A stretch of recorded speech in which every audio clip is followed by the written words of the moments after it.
మా న్యాయమైన కోరికలు తీర్చాలంటూ ప్రభుత్వాన్ని డిమాండ్ చేస్తూ సిఐటియు ఆధ్వర్యంలో అంగన్వాడీ కార్యకర్తల నిరసన ర్యాలీ. అన్నమయ్య జిల్లా రాయచోటి పట్టణంలో సిఐటియు ఆధ్వర్యంలో అంగన్వాడీ కార్యకర్తలు మా న్యాయమైన కోరికలు తీర్చాలంటూ భారీ నిరసన ర్యాలీ నిర్వహించారు.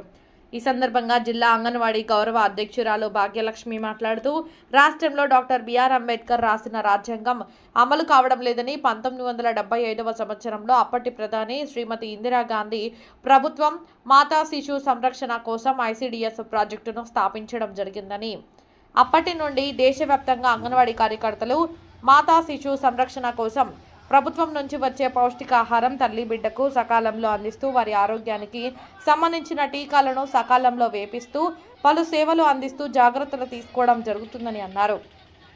ప్రస్తుతం ఉన్న కూటమి ప్రభుత్వం ఎలక్షన్ కన్నా ముందు ఎన్నికలలో ప్రచారంలో భాగంగా అంగన్వాడీ కార్యకర్తలకు ఉన్న సమస్యలను మేము అధికారంలోకి వస్తే మీ సమస్యలన్నింటినీ వెంటనే పరిష్కరిస్తామని హామీ ఇవ్వడం జరిగిందని, అధికారంలోకి వచ్చి 20 నెలలు అవుతున్నా మా సమస్యలకు పరిష్కారం చూపడం లేదని ఆవేదన వ్యక్తం చేశారు. మా సమస్యలకు పరిష్కారం తెలియజేసేంత వరకు మా నిరసనను ఆపబోమని తెలియజేశారు. ఈ కార్యక్రమంలో జిల్లా సిఐటియు ప్రధాన కార్యదర్శి ఏ రామాంజులు, అంగన్వాడీ కార్యకర్తలు తదితరులు పాల్గొన్నారు. ఆర్వి కృష్ణారెడ్డి, అన్నమయ్య జిల్లా ఇన్ఛార్జ్.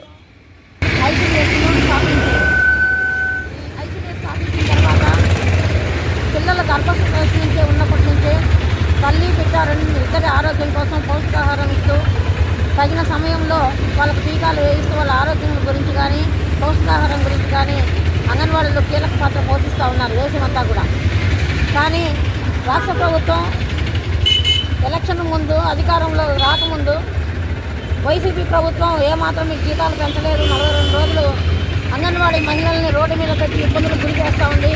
మేము అధికారంలోకి వచ్చిన తర్వాత మా అక్క చెల్లెమ్మలనే ఉద్దేశంతో మిమ్మల్ని అందరినీ కూడా జీతాలు పెంచి మీ సమస్యలన్నీ కూడా పరిష్కారం చేసి అంగన్వాడీ అక్క చెల్లెమ్మలు మా ఇంటి ఆడపడుతులుగా భావించి మీకు మేలు చేస్తామని చెప్పినటువంటి ముఖ్యమంత్రి గారు అడగకపోయినా మా టెంట్లోకి వచ్చినటువంటి ఇప్పుడు ఉన్నటువంటి కూటమి ప్రభుత్వం నాయకులందరినీ కూడా ఒకటే అడగదలుచుకున్నాం.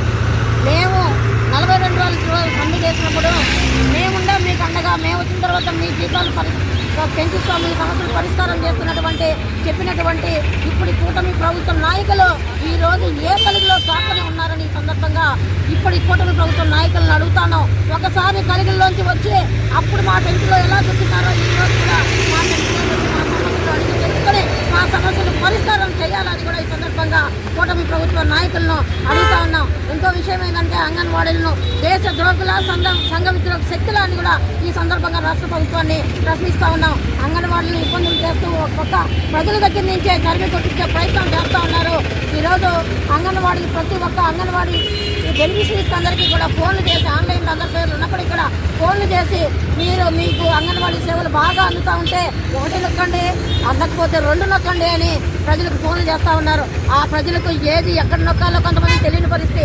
ఒకవేళ తెలియక మీకు మాకు బాగా అందలేదనేది నొక్కినా అనుకోండి, నిజంగా అందలేదని ఆ వర్కర్ పైన యాక్షన్ తీసుకోవడం ఇది ఎంతవరకు కరెక్ట్ అని కూడా ఈ సందర్భంగా రాష్ట్ర ప్రభుత్వాన్ని అడుగుతా ఉన్నాం. ఒకటే చంద్రబాబు నాయుడు గారిని అడుగుతా ఉన్నాం. 2005లో మీరు సమైక్యాంధ్ర ఉద్యమం ఉన్నప్పుడు అంగన్వాడీ వర్కర్ల పైన చాలా అమానుషంగా గుర్రాలతో తొక్కించి బాసుపై వదిలించినారు. కాబట్టి అంగన్వాడీ వర్కర్లు మీ పైన కన్నెర చేస్తే 9 సంవత్సరాలు ఇంటి దగ్గర కూర్చోబెట్టిన చరిత్ర అంగన్వాడీలకు ఉంది. కాబట్టి గుర్తుపెట్టుకొని మర్చిపోయారేమో. మీరు 2014 నుంచి 18 తిరిగిలో 2 సార్లు జీతాలు పెంచినారనే ఒక అభిమానంతో అంగన్వాడీ వర్కర్లు మళ్ళా నిన్ను అధికారంలో తెస్తే ఈరోజు మళ్ళా నువ్వు నీ యొక్క మోసపూరిత వెన్నుపోటు విధానాన్ని, చంద్రబాబు అంటే వెన్నుపోటు విధానం అనేది అంగన్వాడీ అక్కడ అందరికీ కూడా తెలుసు. చంద్రబాబు నాయుడు అంటే వెన్నుపోటు మార్కుగా మీరు ఉన్నారు. అదేవిధంగా మళ్ళీ ఒకసారి కూడా ఈరోజు అంగన్వాడీ వర్కర్లు చాలా న్యాయమైన డిమాండ్ల కోసం 7 సంవత్సరాలు జీతాలు పెంచి నిత్యావసర సరుకులు అంచులంచులుగా పెరిగిపోతున్నాం. మాకు జీవనం సాగించడం చాలా కష్టంగా ఉంది. పిల్లల్ని పెంచుకోవాలన్నా చదువు తెప్పించుకోవాలన్నా ఇబ్బందిగా ఉంది.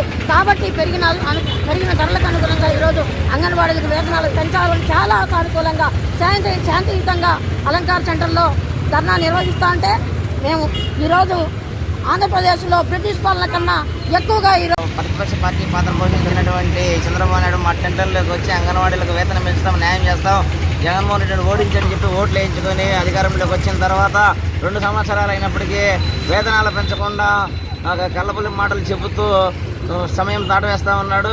ఇది సరైనది కాదు. అనేక రూపాల్లో చెప్పినప్పటికీ కూడా ఖచ్చితంగా ఈ ప్రభుత్వం అంగన్వాడీలకు వేతనాలు పెంచడానికి కట్టుబడి ఉందని చెప్తానే ఉన్నారు తప్ప పెంచింది లేదు. ఈ నెల 2-3 తేదీల్లో గాంధీ మార్గంలో శాంతియుతంగా అలంకార సెంటర్లో విజయవాడ దగ్గర శాంతియుతంగా నిరసన ధర్నా చేస్తూ ఉంటే అన్ని రకాల పర్మిషన్ చేస్తూ ఉంటే ఈ ప్రభుత్వం చర్చలకు పిలిచి అచ్చెన్నాయుడు గారు సిఐటి రాష్ట్ర కార్యదర్శితో పిలిచి మేము సిద్ధంగా ఉన్నాం, మీరు తొందరపడకుండా అసెంబ్లీకి రావద్దు, ప్రభుత్వానికి చెడ్డ పేరు వస్తుంది, మేము ఖచ్చితంగా చర్చలు పిలుస్తామని చెప్పేసి